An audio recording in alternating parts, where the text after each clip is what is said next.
52. That's how many rectangles of coated paper there are in a standard deck of cards. But have you ever stopped to ask how they're made? Not just slapped together in someone's basement. Oh no. The process is part science, part sorcery, and every single card is engineered to survive shuffles, spills, and your cousin's terrible sleight of hand. Behind each deck is a billion-dollar industry, with secrets they don't want you to know.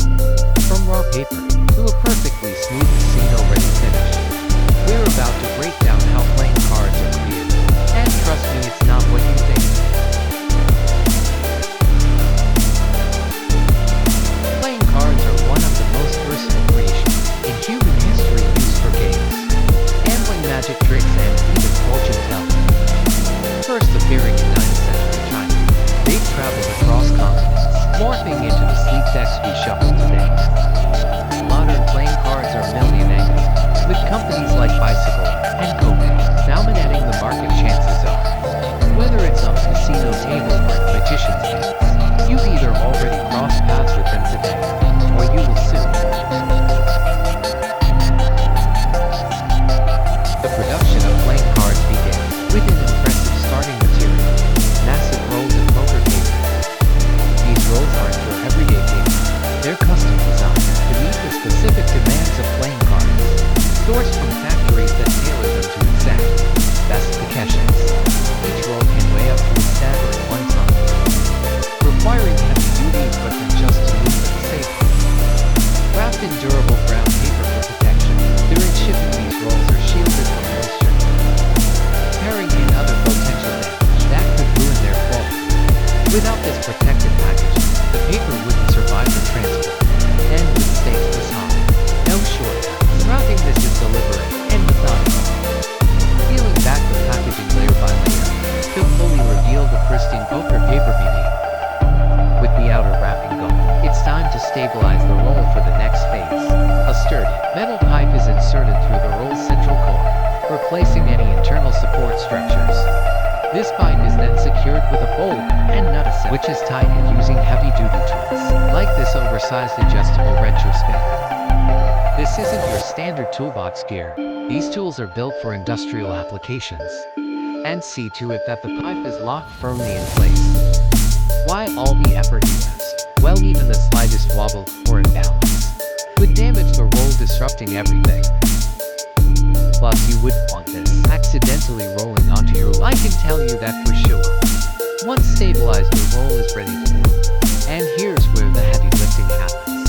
An industrial hoist, think cranes, or as it advances, it reaches the stage where intricate designs are imprinted onto its surface. This is where the magic of playing card aesthetics begins, using laser engraved molds. The factory creates the detailed patterns that give playing cards their look. Laser engraving is a technique that uses focus beams of light to etch designs directly onto the mold surfaces. These molds ensure that the patterns transfer perfectly onto the paper without any distortion steps. Molds are used to create the various parts of the card: front, back, black, red, blue, yellow, and a combination of yellow, red, and blue for reverse colors. To install the molds, workers manually secure each one using screws, bolts, and specialized tools. Once the molds are locked in place, the real action begins: the high-speed printing phase. This is where the blank poker paper transforms into something recognizable. The paper glides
corrosive moisture lingering in the cards. But why does this even matter? Well, any leftover dampness would compromise the integrity of the paper or coating, making all the work up to this point essentially pointless depending on the materials used. The cards spend about 10 to 20 minutes drying. Meanwhile, the factory doesn't just sit back and wait. High-speed cameras and lighting systems get to work, scanning each card in real time. These are engineered to catch the tiniest flaws, whether it's a misaligned thread, an even cut, or coating defect. This system is designed to eliminate errors before they become costly mistakes. Are you with me so far, great? Once the drying and inspections are complete, the cards move to the cutting phase. The cutting phase starts with rotary cutters, machines valued anywhere from $10,000 to $30,000 depending on their features. These cutters use razor sharps. Check the step to confirm that every card is cut evenly and that the piles are lined well. Now the cards are ready for the sorting phase. Here strips of cards are loaded into machines. High-speed cameras scan each card, verifying that every deck contains the correct number of cards, 50 for including the jokers. These cameras also ensure there are no duplicates or missing cards. To prevent any shifting during inspection, blue rollers hold the card securely in place. If a card is missing, no problem. The machine can automatically replace it, a feature that saves time and avoids headache. Another round of inspections takes place here, confirming that the cards are ready for packing and shipping thanks to this level of automation. This particular factory can produce up to 200,000 decks of cards in a single day after the cards are printed and cut. There's still one more finishing touch to perfect their design rounding the edges. To achieve this, the cards go through the bag or wearer. With the edges perfectly trimmed, the cards move on to the packaging stage. At this point, they're neatly sorted into stacks, but not yet. Box workers step in here, manually loading the stacks into packaging machines. Once loaded, the packaging machines take over, wrapping each deck in a core heat shrink material. This material is heated until it tightly conforms around the deck, creating a secure and protected seal. But the packaging doesn't stop at shrink wrapping. To enhance the appearance and usability of the decks, gold embossing is often added during this stage. If you've ever noticed the elegant finish on the packaging of premium decks, or even cigarette boxes, you'll recognize this figure. The embossing makes the packaging easier to grip and open while giving the final product a polished look that stands out on store shelves. Once the individual decks are wrapped and embossed, it's time for the final phase, boxing and labeling. Workers man in the order requirements. Once the decks are safely boxed, workers secure the boxes with zip ties to prevent them from opening during transit. These boxes are then stacked on which are transported to the shipping area. From here, the pallets are ready to be distributed to retail wholesalers or customers such as yourself. By the time the cards reach their destination, they're ready to impress, no matter how they're used. Whether the final product is a stand-up of playing cards, a custom set of tarot cards, or a specialized design for collectors, each step leaves the production line looking and feeling fresh. But what if the stakes aren't just about cards in hand? What if that piece of paper could change your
They're soaked in vodka and iron to ensure nothing can break the seal. No shortcuts once everything checks out. These tickets are carefully sealed and tracked, and then packed up and shipped off. Once they hit the retailer, they're scanned, and that's when they finally have value. It's a secure process all the way to the store. Now the moment of truth, the ticket hits the shelf. A player buys it, scratches it, and boom, reveals the prize. All that behind the scenes work, from concept to encryption, has led up to this one moment. Whether they win or not, that's the game. But the best part is that every ticket is created with the promise that the game is fair. The data is locked down tight, and the outcome is totally unpredictable. Now starting at 5 and counting down to 0. Here are the top 5 most interesting lesser numbers. Fun facts about playing cards. The decks were smuggled into enemy territory. Care packages marked as innocent gifts. Playing cards, the original jailbreak toolkit. In 18th century, the use of space wasn't just a cost, it was a tax receipt. Thanks to King James I, card manufacturers had to pay taxes, and to prove they had to stamp the use of space with a government seal. Messing with this card was a big no-no, punishable by criminal death. That's right, government seals. And you find yourself on a one-way trip to the gallery. So next time you're hoping that I got the card, remember it was once worth more than its weight in gold, or your life of peril. Ever notice the hidden pattern in the standard deck? It's like a time calendar. This time says game night entertainment. Have you ever seen a close look at the ticket card? You might notice something funny. Unlike his fellow gamers, this guy looks like he's stabbing himself in the head with a sword. This art designer earned him the nickname Suicide Gamer. But here's the twist, it wasn't intentional. Back in the day, our designs were hand-carved into wood blocks, and over time those details doubled. Well, close enough. The original art probably showed the king holding a bat, but somewhere along the line, it morphed into him offering himself with a sword. Dark, sure, but also a little poetic, don't you think? If you think splurging on a rare Pokemon card is a flex, wait till you hear about the oldest, complete deck of playing cards in existence, the Stuttgart playing cards. This hand-painted beauty dates back to the 15th century, and was crafted for German nobility. It's now valued at over $143,000. Just 52 rectangles of coated paper. The tiny pieces of art have entertained, baffled, and bankrupted people for centuries. And now you know exactly how they're made, and since you're already here, you might as well check out our other videos. The video we posted before this one might just shock you.